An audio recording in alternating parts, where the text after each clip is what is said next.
we celebrate Pride Month, it's important that LGBTQ employees feel supported in the workplace all year long. And the founder of the Wilbanks Consulting Group, Holly Wilbanks, is here to share how businesses and coworkers can create an inclusive space.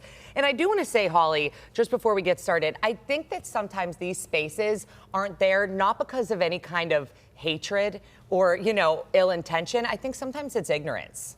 I do. And so one of the best suggestions that we have is to just start with diversity training.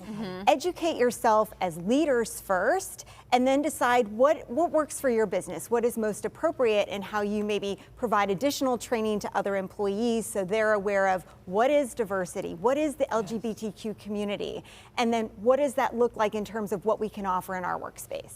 What have you seen in the past decade or so in the way that businesses are growing and becoming more inclusive, more supportive in this way? So we've seen a lot of businesses adopting a lot of diversity training, hiring practices. Really, in terms of recruitment, they're bolstering their benefits to make them more inclusive. That could be everything from not just providing spousal support, on healthcare and things like that, but providing partner support for healthcare and things like that. So employers are really looking at this from a multifaceted angle in terms of how do we attract the LGBTQ community and make them feel welcome once they're here. Right. Okay, so say you are a member of the LGBTQ community and you're looking for jobs.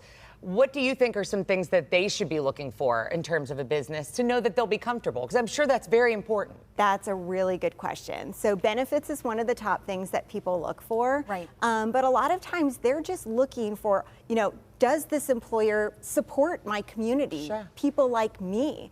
And that starts by looking at lists that are out there, right? Human Rights Campaign has a great list out there of over 800 employers who they designate as one of the best places to work for the LGBTQ professional community.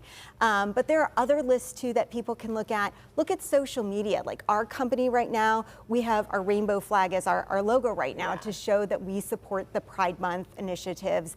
And then employee resource groups are another way of doing that. If a company has an employee resource group, that's a great way not only for the LGBTQ community to come together within the workspace, but allies who want to support those initiatives as well. I'm so glad you brought up benefits too, because you really have to dig into that if you want to start a family, making sure that there's not just maternity leave, but parental leave, and maybe that there's some leave if you go the adoption route or that sort of thing. So you really need to dig into those benefits. Absolutely, and adoption leave is becoming more and more popular. So is parental leave versus maternity leave, right? And so just asking those questions during the interview process for a job, that is totally okay. And if they give you some sort of benefits overview that's not clear about that, and you don't necessarily want to specifically ask about that, you can always call a number that's typically listed on there and ask those types of questions. Absolutely. And again, I feel like the theme of a lot of the stuff we talked to you about is just advocating for yourself. Speak up for yourself, ask the right questions, and don't be nervous too. Absolutely. And all right, so now I'm thinking on the employer side. So there's a manager watching right now and they're thinking, I have a couple members of our staff who are members of the LGBTQ community. How can I make them feel more comfortable? What are ways to kind of embrace them without, singling them out? Of course. And so starting with educating yourself is always the first step.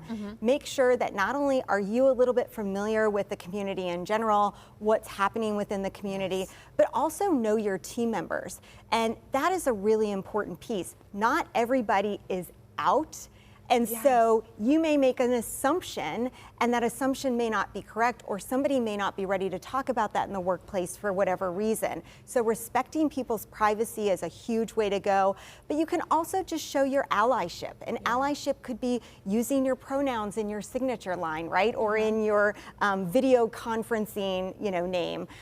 It could also be, instead of saying ladies and gentlemen every time you do a presentation, you could say friends and colleagues, right? Oh, that's great. So having more inclusive language is a really helpful way of showing that allyship. That is one of the things, and I catch myself from way back in the day. All right, guys, let's get started. And I use that, and it's not intentionally meant for anything, but it just becomes that slang. And it's a group small everybody change. together. Yeah, right, exactly. It's a small change that we can all make. That's great. It really is. Thank you so much, Everyone Holly. deserves to feel comfortable. Yeah, absolutely. And stick around, because later on in the show, Holly's going to stick around showing us how to take advantage of employee programs like mental health services and legal assistance. Now coming